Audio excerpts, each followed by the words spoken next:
Why wait to earn the degree you deserve? You have the experience, you have the knowledge.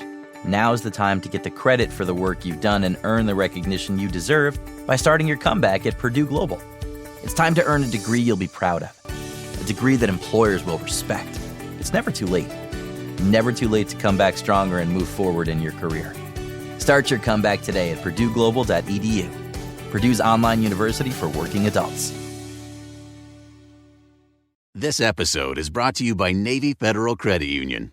It's a special thing to be a member of Navy Federal because they are a member-owned, not-for-profit credit union that invests in its members with amazing rates and low fees. That's why members could earn and save more every year. Plus, they serve all branches of the armed forces, veterans, and their families. So if you're interested in becoming a member, learn more at NavyFederal.org. At Navy Federal Credit Union, our members are the mission. Insured by NCUA. Episode 157, Eco-Friendly Frugality. Welcome to the Frugal Friends podcast, where you'll learn to save money, embrace simplicity, and live a richer life. Here are your hosts, Jen and Jill.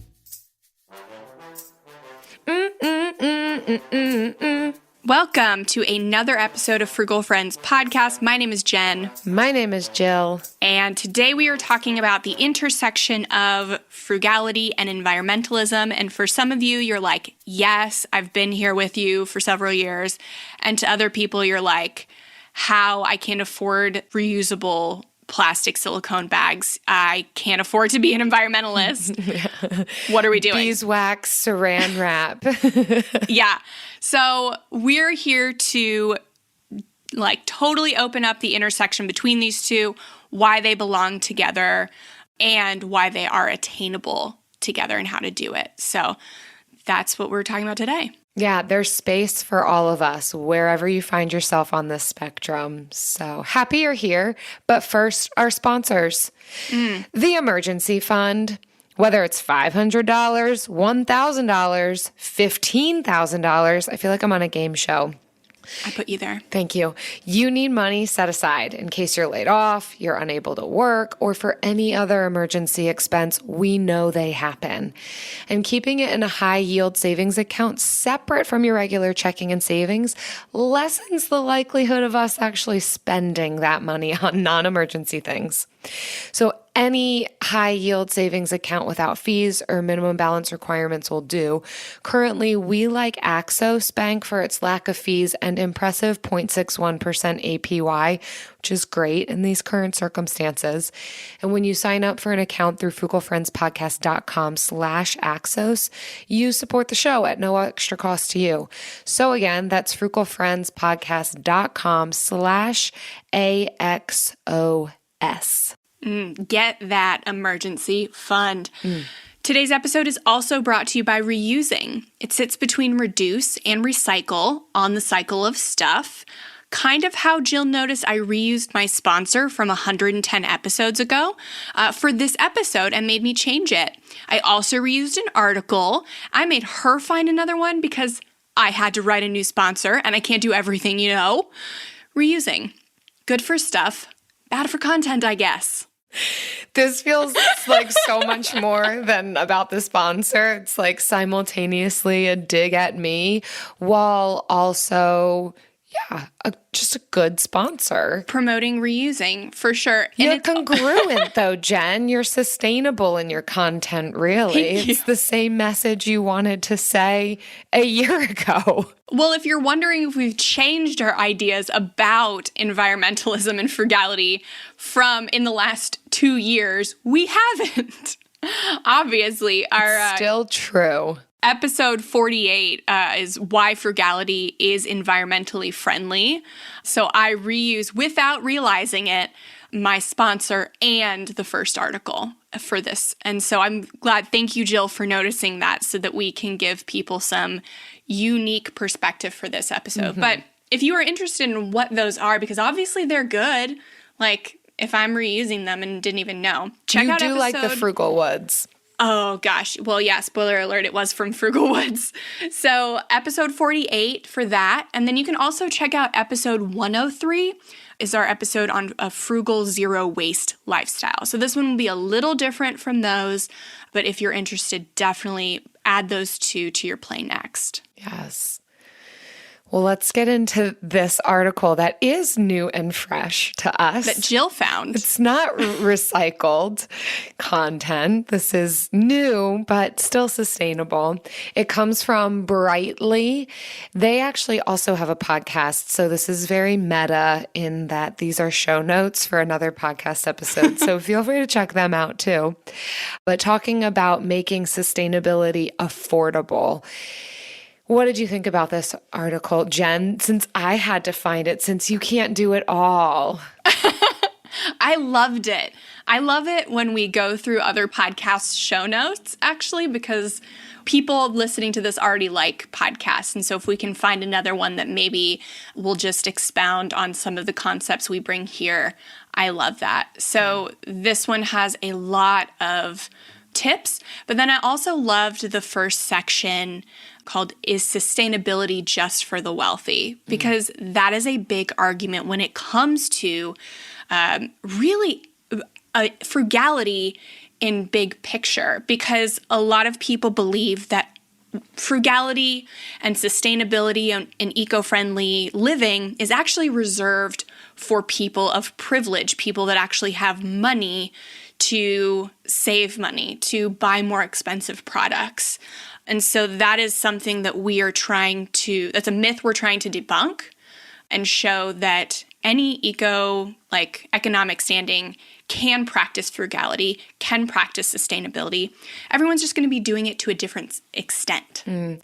I will say at this point, it's not unfounded, right? This concept must come from somewhere of that costs money. It's not as if we're pulling that idea out of thin air. It is true that you could buy products that advertise themselves as eco-friendly, sustainable, reusable, that are very expensive, or that just look really pretty, and then they're also sustainable and environmentally friendly. And we're saying, yes, that is a way of going about being environmentally friendly. It's not the only way. And in some cases, it is not the way at all, even though it's advertising to be so.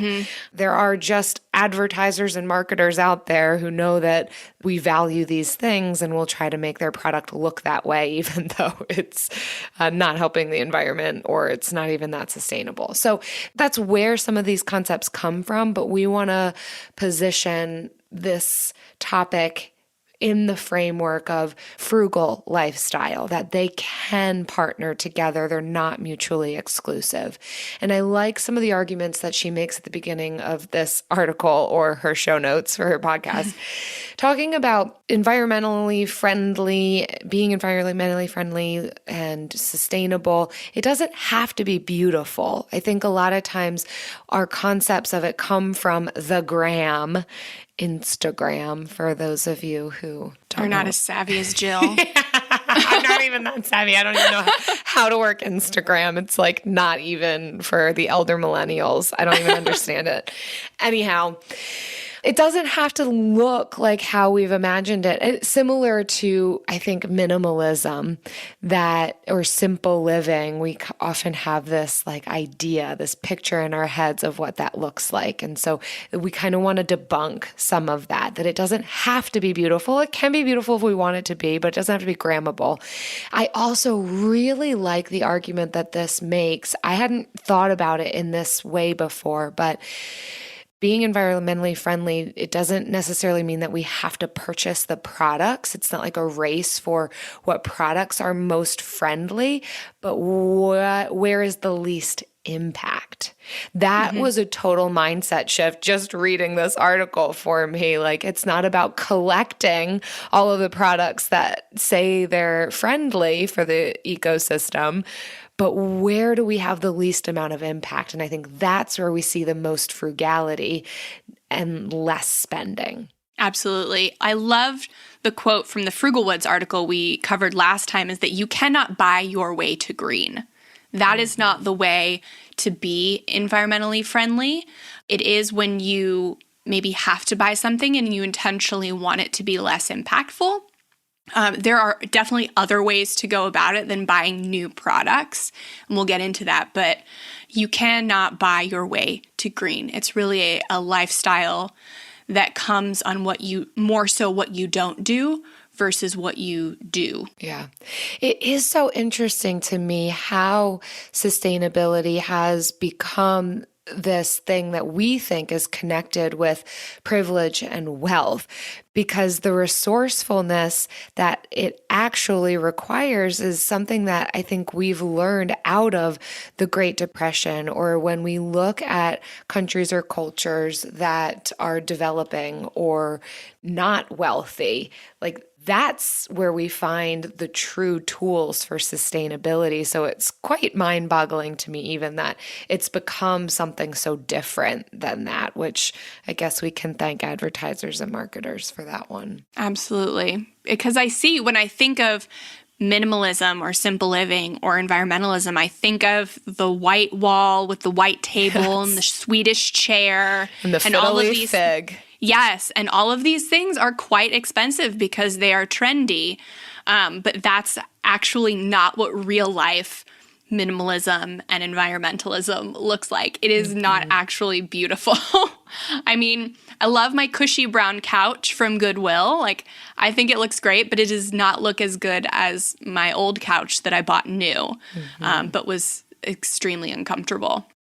So yeah, you're not putting my living room in a magazine, but it's very minimal. Yeah. And I think 9 out of 10 items were bought used. So yes. Yeah. And so where frugality meets environmental friendlyism, I made up that word, is this work with what you got mentality. Mm-hmm. It's not a, how do I go out and purchase something that's going to be friendly? It's, how do I make the least amount of impact and work with what I already have? Mm-hmm. And what can I not buy? What are things that I can do without so that I can just avoid it all together? Yes. So let's look at some of the tips that they give for here. And this first one is a personal favorite of mine. And I just had a conversation with somebody in my Instagram DMs about this this past weekend, actually. And it's buying clothing secondhand and also selling on thrift apps. So when you have clothes that you want to get rid of, instead of just hauling them off to Goodwill, they already get way too many clothes. If you can, the better stuff, selling it on thrift apps. Like Poshmark is a great one. You can also send things to ThredUp. It's not as great. You don't get as much money back, but it's a lot easier if you don't have the time. Mm-hmm. So I love buying clothing secondhand. It's something that I almost strictly buy clothing secondhand. But I was talking to somebody on DMs about store credit cards, and I think store credit cards are the worst credit cards. And you know, I love credit cards rewards, and I think store credit cards are the worst because not only do they have the highest interest rate and some of the worst rewards, but they actually cause people to impulse buy more from these stores because they have this kind of like sunk cost feeling because they have these discounts. So, and they're like, well, I have these discounts and I'll lose them if I don't use them, yada, yada.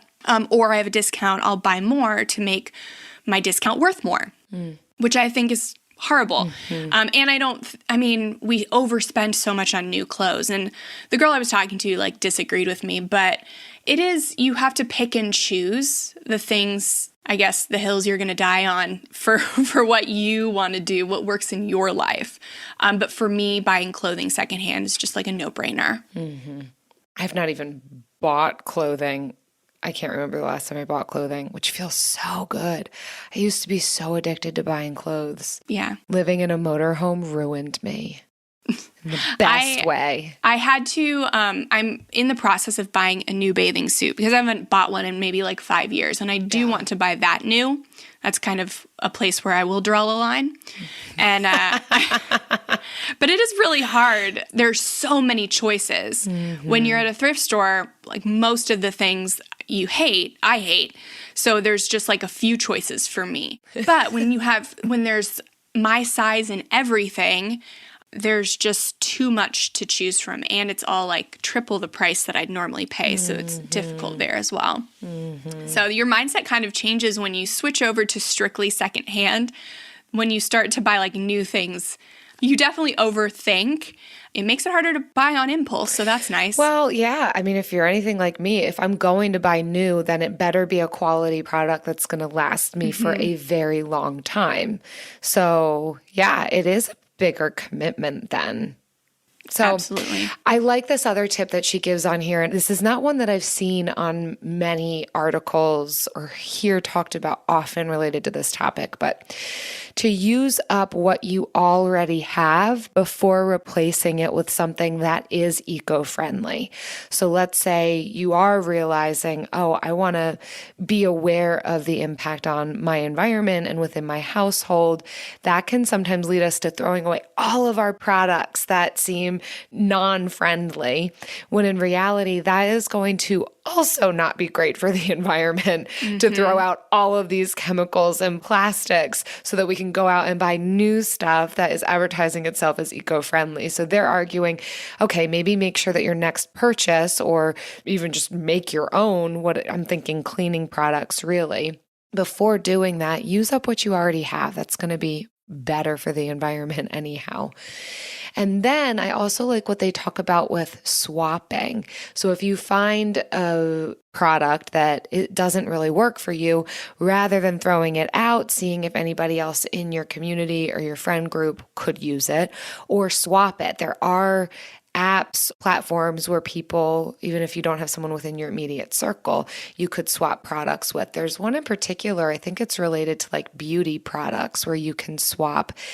Makeup Alley is a community of women where they review products and swap products that they might be displeased with. So that's one example, and feel free to look for more. But I think that's an excellent way to not just throw stuff out, even if it's not working for you or it's not what you want. This is a place where frugality and minimalism and environmentalism kind of like come to a head, where they don't just align perfectly, because in minimalism and simple living, you just want to get rid of all of it. But if you want to be kind to the environment, it's better to use up some of that instead of getting rid of all of it. So maybe if you're finding yourself in this weird place, think about what you're actually going to use, what you could use, and then maybe keeping enough for the next 6 months, 9 months, a year, whatever, and then getting rid of the rest.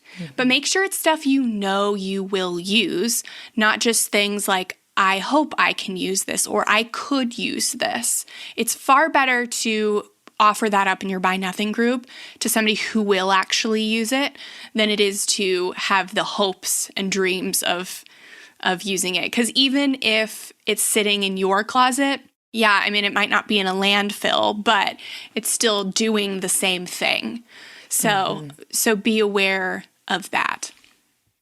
And related to that concept, another tip on here I've not seen before is trying samples of things before splurging on clean products, whether it's a beauty product or a cleaning product, any type of product. See if you can try a sample first to be aware of whether or not you like it or it works for you, so that it's not another thing that gets thrown out. Yeah, so you could maybe ask at a salon or a place that sells beauty products for a sample. But you can also ask friends, be like, hey, does anybody use this? I'd like to try it, and see if anyone will offer you up just a little sample. It doesn't seem weird to me, and Facebook or Instagram could be a really good place to find a friend that can offer you a sample. Yeah, your buy nothing groups on Facebook. Those too. Plenty of spots. Yeah, absolutely. Nice. Anything else on this article for you, Jen? I really liked the get DIY around the house. So definitely not like taking on things that are out of your realm, but kind of getting creative with what you could. So she recommends like this girl on DIY. She gets crafty around the house. She recommends DIY Network's tips to renovate your home sustainably. But she recommends like washing clothes in cooler temperatures, which I'm not sure why that's on here. Maybe I'm reading it wrong, but like turning off the lights when you leave a room, unplugging electronic items, which is all great. I don't understand how it's like DIY, but they're all good recommendations. So for me, when I think about getting DIY, it's like, so our windows were letting out heat, so our energy bill was like through the roof. So we actually considered replacing some windows ourselves. And we would have done that. We had too many windows that needed replacing. But it is something we looked into. It's like, how can I lower my electric bill, lower my impact on the energy grid, and save some money? So that ended up not being a thing that we could do. But if it was just one or two windows, we would have DIY'd it. But so that's kind of the first thing that comes to mind, like thinking of what are things that I could DIY to become more eco-friendly, but also like get a good return on investment, and save money on. Well, related to energy usage, I think it's worth checking if you live in a city or borough. Some locations will even offer credits or benefits for upgrading to some of these more energy efficient, whether it's windows or appliances, or I even know St. Pete, the Sunshine City of St. Pete, Florida, will give you like $75 back for replacing your toilet with an energy efficient toilet. So I know that that's not just a St. Pete thing. Check with your city to see what the different credits or rebates might be for being more aware of your energy usage and finding alternatives. Yes, we have gotten 2 toilet rebates for replacing our toilets, and we got a rebate for the windows as well. So that was nice. Great. We ended up not having to pay our energy bill. The rebate was so high we didn't have to pay our energy bill for a month and a half. That's so amazing. Yeah, that was great. So that's the last one on this article. AI might be the most important new computer technology ever. It's storming every industry, and literally billions of dollars are being invested. So, buckle up. The problem is that AI needs a lot of speed and processing power. So, how do you compete without costs spiraling out of control? It's time to upgrade to the next generation of the cloud, Oracle Cloud Infrastructure, or OCI. OCI is a single platform for your infrastructure, database, application development, and AI needs. OCI has 4 to 8 times the bandwidth of other clouds, offers one consistent price instead of variable regional pricing. And of course, nobody does data better than Oracle. So now you can train your AI models at twice the speed and less than half the cost of other clouds. If you want to do more and spend less, like Uber, 8x8, and Databricks Mosaic, take a free test drive of OCI at oracle.com/strategic. That's oracle.com/strategic. oracle.com/strategic. Hi, I'm Martine Hackett, and I'm hosting the 2nd season of Untold Stories, Life with a Severe Autoimmune Condition, a production from Ruby Studio in partnership with Argenix, sharing real stories of MG, CIDP, and other autoimmune conditions. We hope to share inspiration and educate the larger community about these severe and often overlooked conditions. I can't fix this, I can't cure this. And, I'll take my treatment day by day, but I want to try to be engaged, be involved, or be as helpful as I feel I can with the limitations I have of working full time to children. So I participate in market research to provide information to hopefully benefit others, because it's a small margin of people that have the myasthenia, but then to get pregnant, it's an even more narrow margin. You can't ever have too much information as an epidemiologist. Yeah, exactly right. Listen to Untold Stories, Life with a Severe Autoimmune Condition on the iHeartRadio app or wherever you get your podcasts. Our next article is one I found that was unique to this. It's from greenforesters.com, and it's called Sustainable Living on a Budget. And she says green living is not a luxury. And she gets right into it with saying, some people think living green is a luxury, and it's not always the case. Years ago, people used to live very sustainably in order to be frugal. It wasn't the other way around. So like we said again, Jill, with these like people in developing countries, they live super sustainably. Like, and it's not, to be frugal. And I loved it is. It's to save on your resources and use what you have and make it extend and last longer. Yeah, it's resourceful. Yeah, and that's what we believe frugality is being a good steward of your resources. And that's why we think being eco-friendly is frugal, because we don't want to just be good stewards of our money, because what is it worth if all you care about is money? Like, we also want to be good stewards of our time, of our material possessions, of our schedule, and our environmental resources. And so that's why this is so important to us. Yeah. I really enjoyed how this article paired both sustainability and frugality in very overt ways. So it gives a tip and then it explains why that tip is sustainable, and then another paragraph on why that tip is also frugal. It's so good. It really breaks it down in some great ways for, making it simple for someone like me. Just driving home this point again, that green doesn't have to be considered a luxury. It may not look the way that we think that it looks, but it's definitely not just for the wealthy. The first tip that stood out for me on this was the making your own products. I know we've talked about this in the past, even on our cleaning episode, really considering making our own, not purchasing. And in that way, we're reducing the amount of plastics and packaging that we're buying and eventually throwing out. It can have a better impact on the environment because often when we make our own, well, we obviously choose the ingredients that we put into it, but it's more attainable to choose ingredients that are more natural and more friendly to the environment. And of course, that is less expensive if we're utilizing some of these more natural products that we might already have around the house. I know for me, I typically just clean with vinegar and water. Sometimes you can clean with lemon juice. Like, we think that cleaning products are so complicated, but they really don't have to be. Again, thanks to the advertisers and marketers making us think that it's like little magic dust that's put into cleaning products. And no, it's chemicals that you actually don't need to get a good scrub. Just a little bit of elbow grease. I love this. I love YouTubers and TikTokers, like cleaning YouTubers and cleaning TikTokers. I'm very obsessed. Like, give me a good time lapse of somebody cleaning their house and I will sit through it.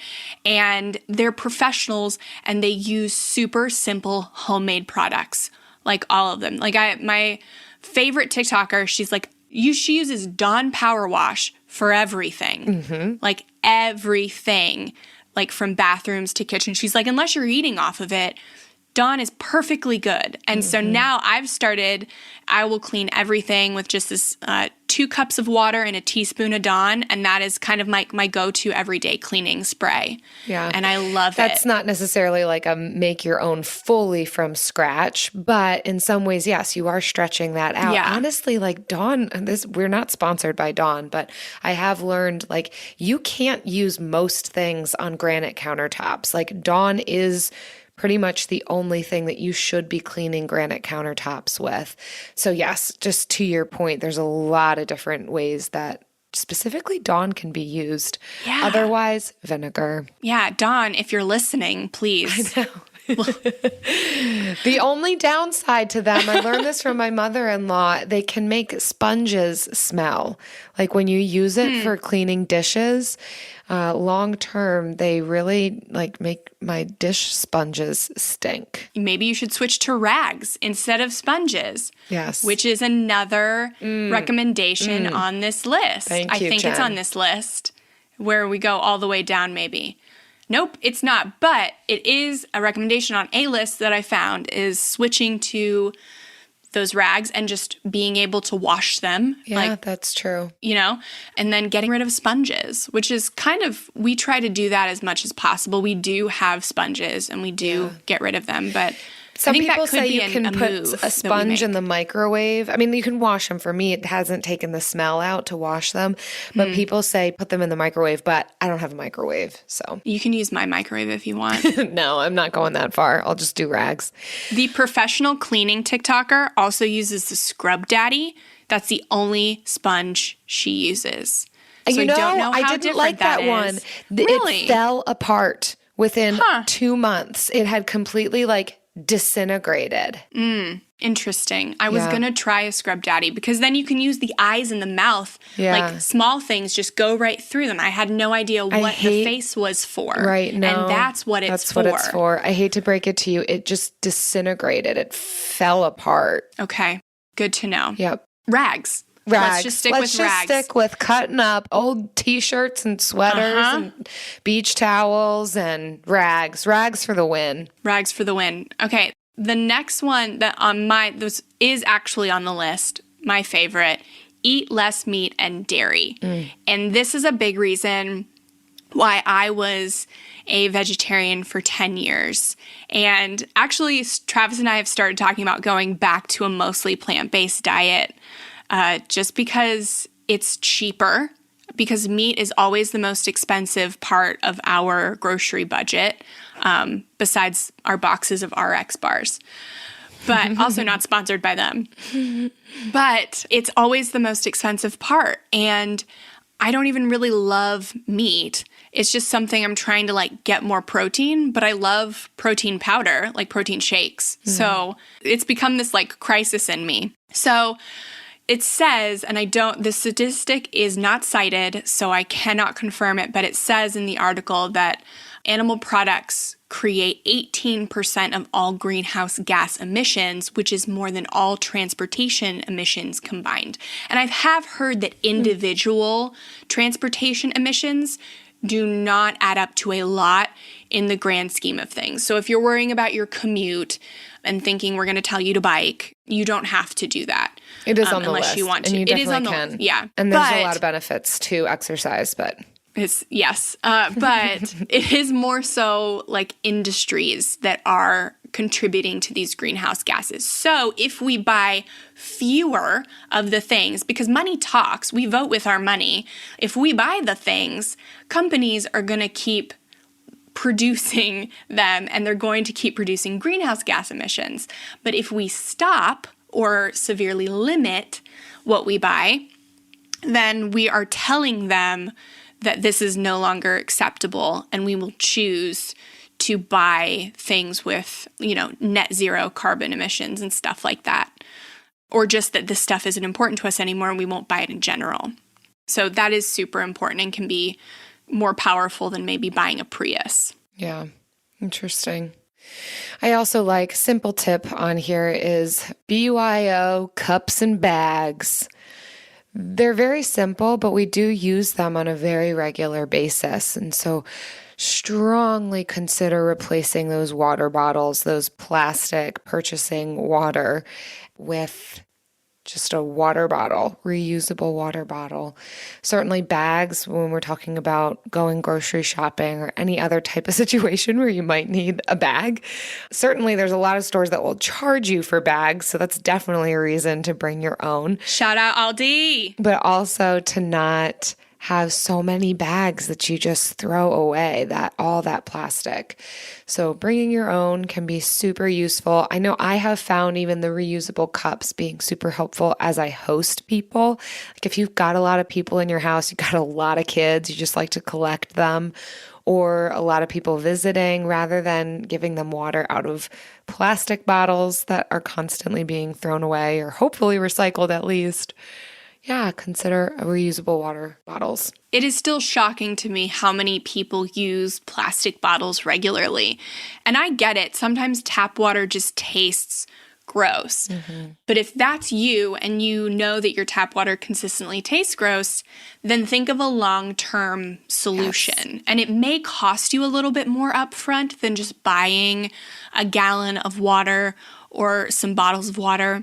But in the long run, it will probably save you money and it will definitely help the environment. Yeah, consider water filters. I know we did a Berkey when we were in the motorhome so that we didn't have to keep buying water. We didn't even have space to store plastic water bottles, even if we wanted that. But in that process, I also learned that people will DIY their own Berkey water filters. If you don't know what I'm talking about, then, well, you can Google it, but it filters water through charcoal and makes it tastes incredible. Like, we drove all over the place and very consistent in water flavor, which I am picky about, but you can make your own out of like pots, big like cooking pots, and just buying the filter rather than the entire Berkey setup. So that's just a side tip for those of you who are particular about water, but also care about not throwing out a ton of plastic. Yeah. So anything else on this list, Jill? Something that I've never seen before on an article like this that I think is just worth mentioning. I think it's interesting. They talk about going for a more native landscape in your yard rather than paying a bunch of money for grass seed or plants that maybe might not be native, to do some research and work on developing a more natural to your environment and context type of landscape and lawn, which could lead to just greater levels of sustainability. It can yield better like crops of whatever plants you have in your yard, and it is better for the pollinating insects and birds and animals and all of that if they're interacting with the vegetation that is native to your area.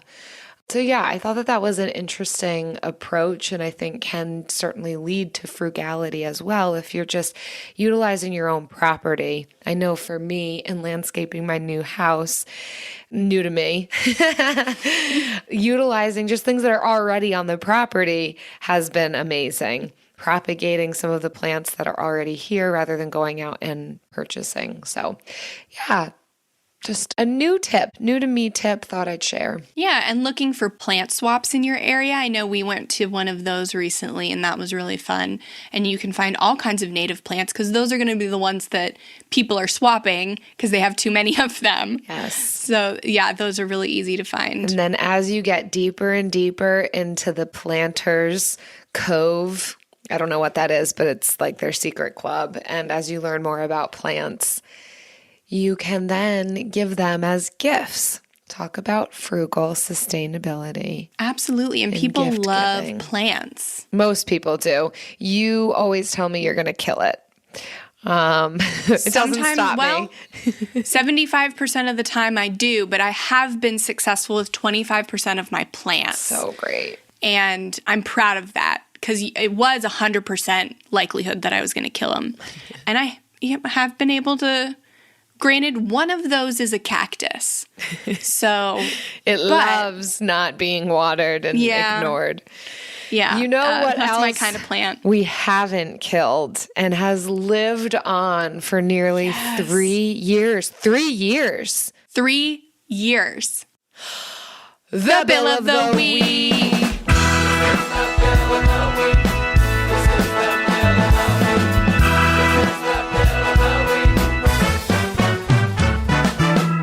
That's right. It's time for the best minute of your entire week. Maybe a baby was born and his name is William. Maybe you paid off your mortgage. Maybe your car died and you're happy to not have to pay that bill anymore. Duck bills, Buffalo Bills, Bill Clinton. This is the Bill of the Week. Hi, Jen and Jill. This is Sarah calling in for my Bill of the Week. So I recently started teaching with VIP Kid, and all of my students in China pick American names that they go by. And today on my schedule, I have, you guessed it, a William. So I will actually be teaching a Bill this week. I hope you all are having a great day, and I love listening to the podcast. Bye. Yes! Oh. Jen and I are doing happy dances. As we were listening, Sarah, both of our hands, fists up in the air, just pounding the sky. Yes. Yes, for that child and his wise name selection. Did I hear that this was a side hustle? Yeah, I'm VIP Or Kid. just a new job? whatever it is, you're being resourceful in finding employment. I hope that it's going well. Anyone who I've heard has taught with VIP Kid, it has gone well. So, and even especially if it's a side hustle, that's amazing. And what a treat for your side hustle. What a bill of the week, Sarah. Let's see if our second bill of the week can top it. Hi, Jen and Jill. This is Andrea, and I'm calling about a bill that I received this year from the chiropractor and physical therapy office that I was going to while I was training for the 2019 Chicago Marathon. The bill came out to be $578, and I was shocked because I thought that my appointments were fully covered by my insurance. I reached out to the patient advocates, and they actually ended up rerunning the bill and applying my maximum benefits. And the bill then came out to about $14. But because the appointment dates were so old, they wrote that off as well. And so I had a $0 balance, which was a huge relief and a huge win. And I just wanted to call in and let you guys know about it. This just seemed like the perfect forum to express my joy. So thank you, and I love the podcast. Yes! Oh, that one was as good. I love hearing people who have negotiated medical bills. It is light in my life. How amazing. Just that you picked up the phone and called and went from 500 something to $0. How many of us have overpaid just because we didn't want the nuisance of calling or don't think we're going to get anywhere? Andrea, this is the platform to share and celebrate. Thanks for sharing your bill of the week. Yes, and I hope that marathon went well. I mean, let's not gloss over that. Like, you ran the Chicago Marathon? It's more about the bill. I acknowledge you. I see you. If you want to submit your bill of the week, whether it's about running a marathon or teaching a William, visit frugalfriendspodcast.com/bill. Leave us your bill. Hi, I'm Martine Hackett, and I'm hosting the second season of Untold Stories, Life with a Severe Autoimmune Condition, a production from Ruby Studio in partnership with argenx, sharing real stories of MG, CIDP, and other autoimmune conditions. We hope to share inspiration and educate the larger community about these severe and often overlooked conditions. I can't fix this, I can't cure this. And, I'll take my treatment day by day, but I want to try to be engaged, be involved, or be as helpful as I feel I can with the limitations I have of working full time to children. So I participate in market research to provide information to hopefully benefit others, because it's a small margin of people that have the myasthenia, but then to get pregnant, it's an even more narrow margin. And you can't ever have too much information as an epidemiologist. Yeah, exactly right. Listen to Untold Stories, Life with a Severe Autoimmune Condition on the iHeartRadio app or wherever you get your podcasts. We all agree that reducing carbon emissions is a good thing. And once again, Toyota is leading the way. Yeah, we hear a lot about fully electric vehicles, and Toyota, they got them with more on the way, I'm telling you. We also know a BEV is not for everyone, whether it's because of cost, range, or if you're like Ray and you're going to start freaking out, oh no, I can't find a charging station when that battery gets real low. Yeah, plus the raw materials used to manufacture batteries are limited. Enter Beyond Zero. So Toyota's vision for a carbon neutral future in vehicles and in manufacturing plants too. In the years ahead, trust me, it's happening, baby. The materials used to make just one long-range battery for an EV could be used to make batteries for 6 plug-in hybrids or 90 gas-electric hybrids. That's why Toyota's position today is electrified, diversified, empowering you to choose how to reduce your own carbon footprint with the vehicle that's right for you, a hybrid, plug-in hybrid, or battery EV. So shop, learn more, or get details at toyota.com/beyond zero. Toyota, let's go places. Vroom, vroom. Today's bill is brought to you by another podcast. If you like podcasts, you'll definitely want to subscribe to Frugal Living. It's sponsored by Brad's Deals, one of the longest running deal sites on the internet, and it's chock full of savings hacks, financial tips, and stories on how to live better for less. They just started their second season, and they're covering a variety of topics you can easily apply to your own lifestyle, like the best times to buy TVs or flowers, love flowers, and how to safely shop online to avoid scams, because scams still happen. You'll even meet a food waste warrior who talks about dumpster diving. Ooh, Travis would like that. Ooh, yes. And you'll hear from consumers just like you, as well as industry experts, breaking down unique and different ways to shop smarter, which we absolutely love. Frugal Living is hosted by Jim Marcus, an editor of Brad's Deals, and is available anywhere you listen to podcasts. So subscribe to join the conversation and learn something new about frugal living. And now it's time for... You'll read it. The lightning round. We're all a little bit subdued today. It's a little cloudy. Yeah, it is. So today, for the lightning round, we are going to check in with the small changes that we said we were going to make in our zero waste episode, and also anything new that we may have implemented. It's fun to have these check-in episodes. Mm-hmm. We've been around long enough to have check-in episodes. Yes.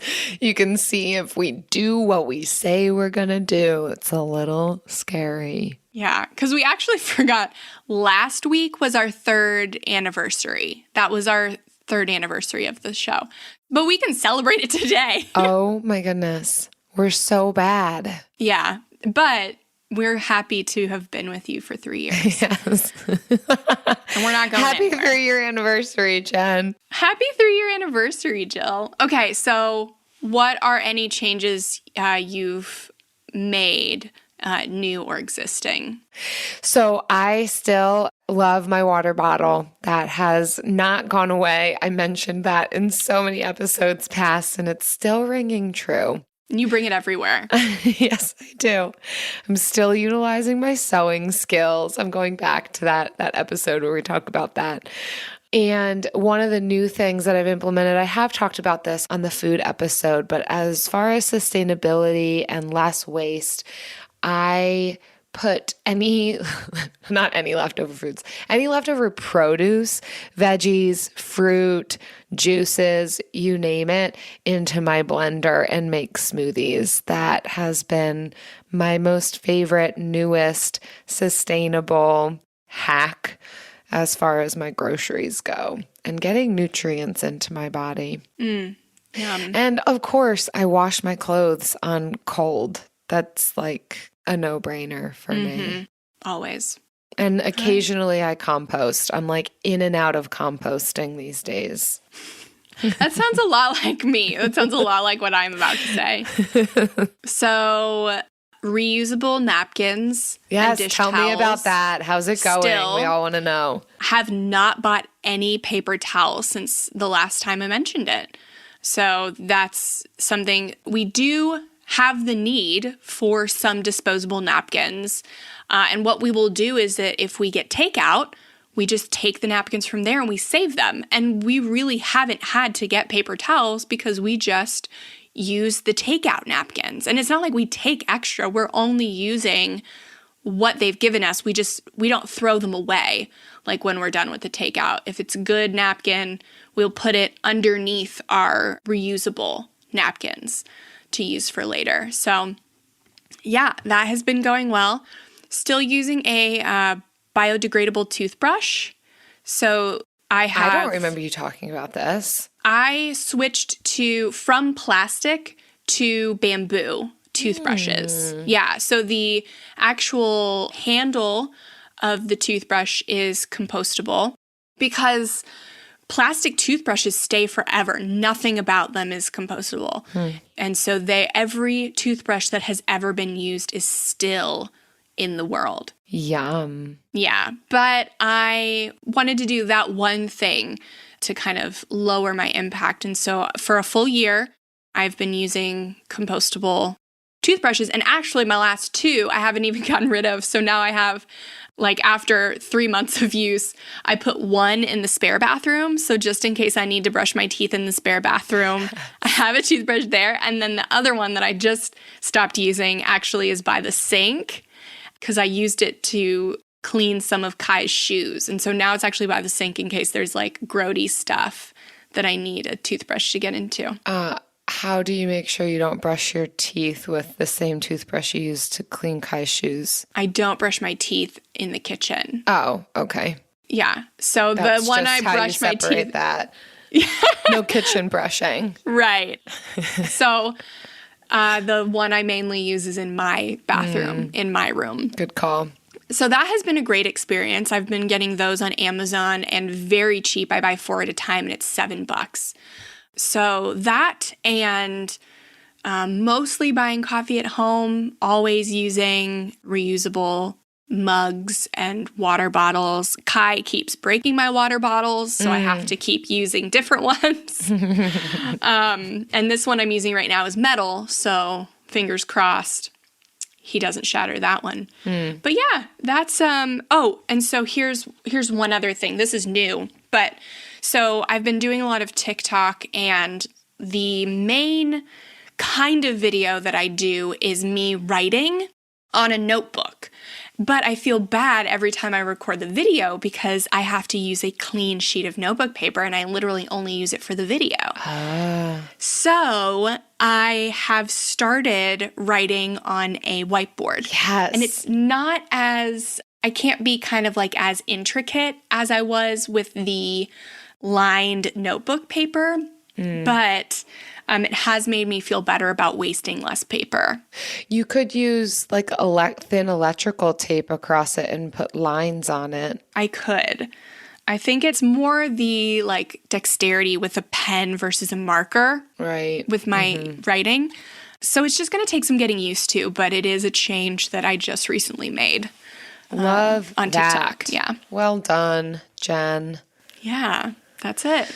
Well, that's all we got for you guys. Certainly hang out with us in our community on Facebook, Frugal Friends community group, and let us know what you're doing, whether it's checking in, being accountable on some of the changes you might have made over a year ago, or things that you want to be trying, or anything that we missed about how frugality pairs with sustainability. Love to see you over there. Yeah, you love hanging out over there. Always have the best ideas in that group. I learn a lot, so I am interested to hear what you guys are going to say. Yeah.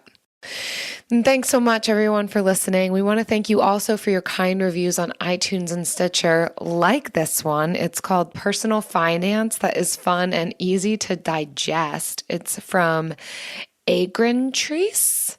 Just guessing. Happens to be 5 stars.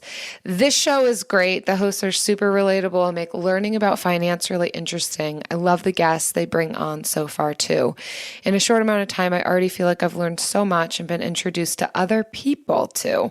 If you're looking for personal finance that is easy to understand, this is it. If you Making it easy to digest, we baby bird you personal finance. That info. is, and you are the mama bird, Jill, for sure. Chewing it up, regurgitating it, just making it super easy to digest so you can leave the nest. Reusing and recycling. At some point. Absolutely. And go build your own nest. And if you like the people we have on, we have a surprise for you this summer. So stay with us. If you were like, I don't know if I'm going to stick with this podcast, but I like the people they bring on, definitely stick with us through the summer. You're going to be in for a treat. But we want to also thank all of our friends who share these episodes on social media. So when you share the latest episode and tag us on Facebook or Instagram, we're going to add you to our monthly drawing. For every 5 tags and reviews we get every month, we give away a copy of the Frugal Friends workbook. So keep leaving us those reviews on iTunes or Stitcher. Send us a screenshot to frugalfriendspodcast@gmail.com. That's how you'll get added into that drawing. Don't forget to tag us on social, all the things. Yes, and we will see you same time, same place next week. Bye. Frugal Friends is produced by Eric Siriani.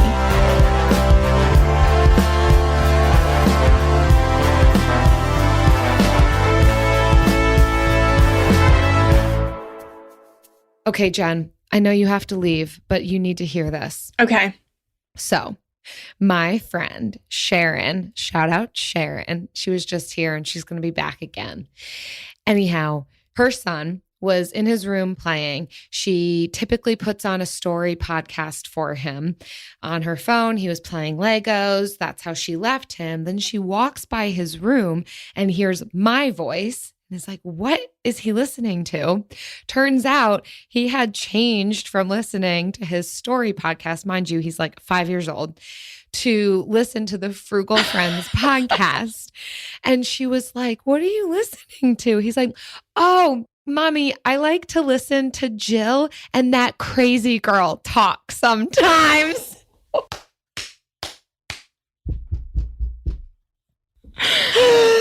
Why am I crazy? Love it. I don't know, but I am basking in the glory of not being the crazy one. And even Eric was like, that's so amazing that he would consider Jen not the crazy one, or the crazy one and not Jill.